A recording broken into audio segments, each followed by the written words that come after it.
안녕하십니까. 인공지능 학습용 데이터 라벨링 전문교육 이미지 영상 분야 입문과정의 강의를 맡은 강사 김원중입니다. 잘 알고 계신 것처럼 본 강의는 데이터 라벨링에 대한 내용을 주로 다루게 되는데요. 그 중에서도 이미지 영상 분야, 그러니까 이미지와 영상 데이터에 대한 내용을 주로 다루게 됩니다.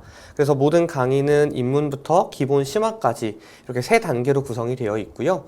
입문 과정의 강의는 총 5개의 강의로 구성이 되어 있습니다. 그 중에서 가장 첫 번째 강의가 오늘 강의가 되겠고요. 그래서 모든 과정마다 데이터 라벨러로서 가져야 하는 굉장히 필요한 내용들을 다루고 있기 때문에 잘 수강하셔서 좋은 학습이 될 수 있도록 동참해 주시면 좋을 것 같습니다. 네, 그럼 바로 입문 첫 번째 강의 시작하도록 하겠습니다.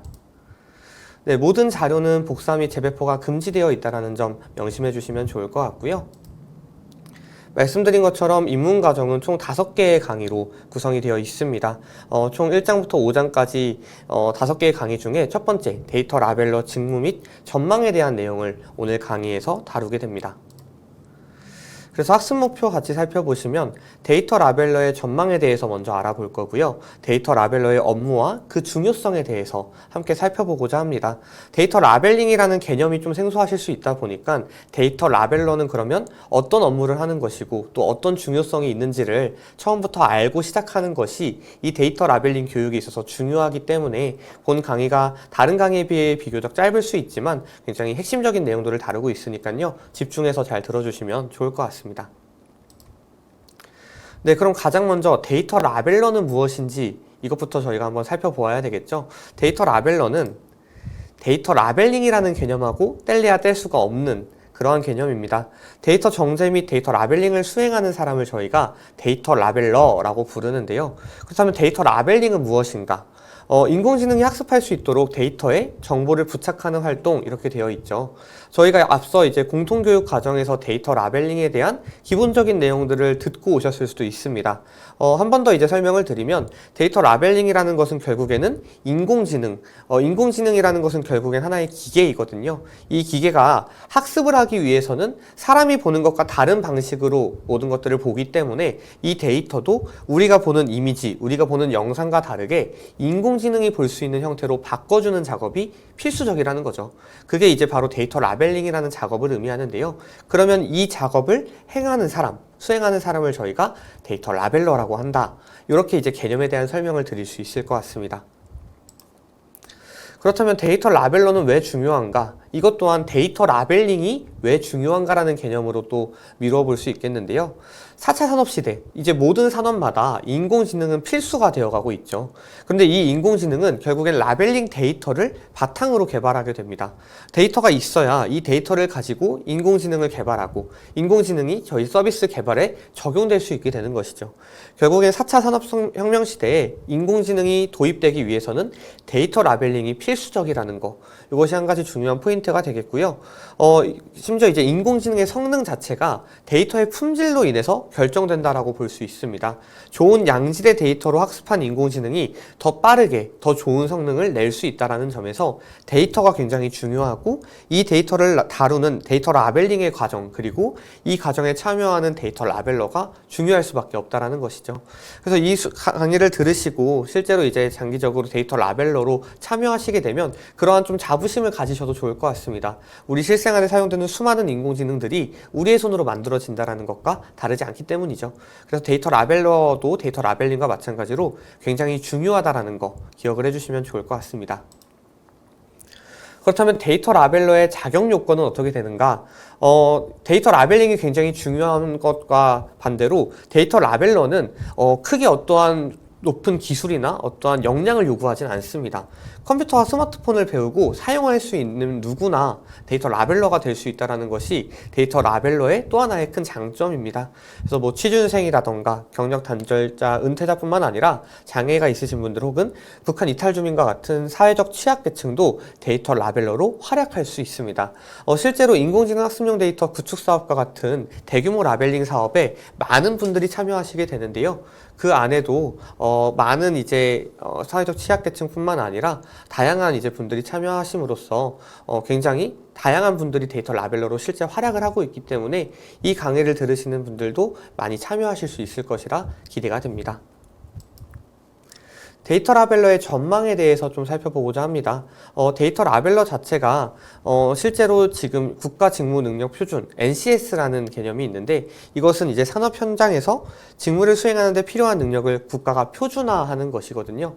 그래서 데이터 라벨러가 이러한 NCS 정의가 되면 실제로 정말 국가가 표준화한 정말 정식 하나의 직무로서 인정을 받을 수 있게 되는데요. 실제 이 과정이 현재 진행 중이므로 데이터 라벨러도 그 역량뿐만 아니라 이러한 실제 사회에서 인정받을 수 있는 그러한 부분들까지 점점 확장되고 있다는 점에서 전망이 높다라고 볼 수 있겠습니다.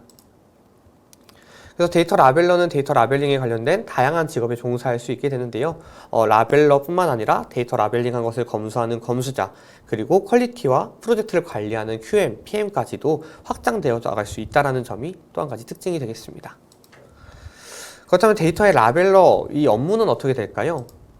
알고 계신 것처럼 이제 인공지능 개발 프로세스에 대한 이해가 먼저 필요한데요.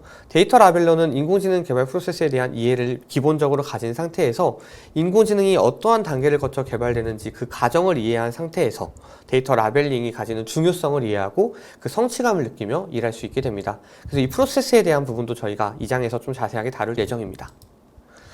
네, 그래서 프로젝트에 대한 이해도 필요한데요. 이 프로젝트라는 것은 인공지능을 개발하는 데 있어 데이터 라벨링이 어떻게 적용되는지가 프로젝트마다 좀 결정이 됩니다. 예를 들어서 자율주행 차량을 개발할 때 필요한 어떤 프로젝트가 있다라고 한다면 이 프로젝트에는 자율주행의 학습에 필요한 데이터들이 들어가게 되고요. 프로젝트 단위로 데이터 라벨링의 종류와 방법이 결정되기 때문에 이 프로젝트가 어떤 인공지능 개발과 연관되는지 프로젝트에 대한 이해를 기반으로 데이터 라벨링에 참여하는 것이 또 데이터 라벨러의 한 가지 업무가 될 수 있겠습니다.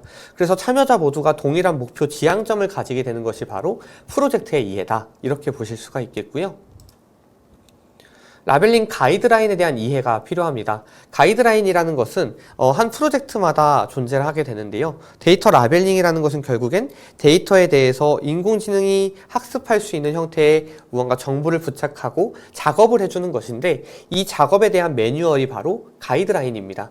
그래서 이 가이드라인에는 어떻게 라벨링을 해야 되고 무엇이 중요하고 또 어떤 부분들을 주의해야 하는지, 이러한 내용들을 다루고 있기 때문에 가이드라인에 대해서 명확한 이해를 하고 계셔야 라벨링 작업의 퀄리티가 높아지고요, 양질의 데이터로 이어질 수 있게 되는 것이죠.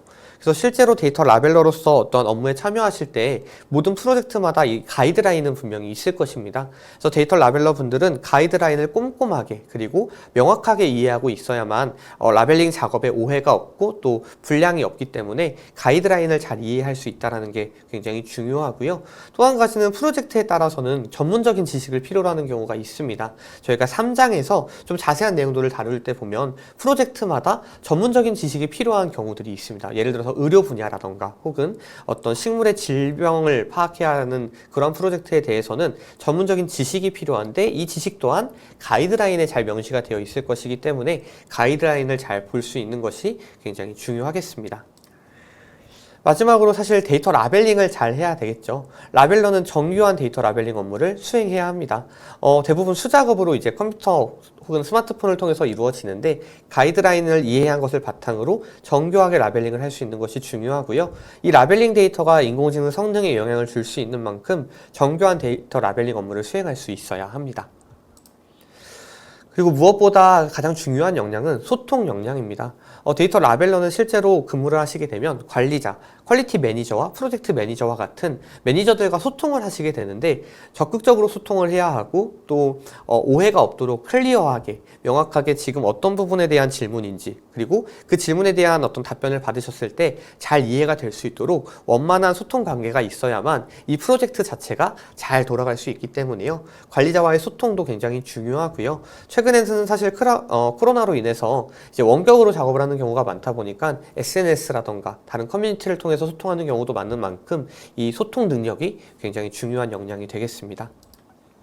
네, 그래서 1장의 학습을 한번 마지막으로 요약해 보도록 하겠습니다. 1장에서는 저희가 데이터 라벨러에 대한 직무 그리고 정의, 전망을 살펴보았는데요. 데이터 정제 및 데이터 라벨링을 수행하는 사람을 데이터 라벨러라고 이야기를 하고요. 라벨링 데이터의 품질이 인공지능 성능에 영향을 주는 만큼 라벨링 데이터를 생산하는 데이터 라벨러도 굉장히 중요하다라는 거 꼭 기억을 해주시면 좋을 것 같습니다. 그리고 데이터 라벨러는 인공지능 개발 프로세스와 프로젝트에 대한 이해가 필수적입니다. 그래서 라벨링 가이드라인을 숙지하고 관리자와 소통함으로써 고품질의 데이터를 생산한다는 것도 기억을 해주시면 좋을 것 같습니다. 네, 이로써 1장의 강의를 먼저 마치도록 하겠습니다. 2장부터는 본격적인 데이터 라벨링 그리고 이미지 영상 분야에 대한 내용을 다루니까요. 1장의 강의를 한번 잘 숙지하신 이후에 2장의 강의도 저와 함께 진행하실 수 있으면 좋을 것 같습니다. 네, 수고 많으셨습니다. 감사합니다.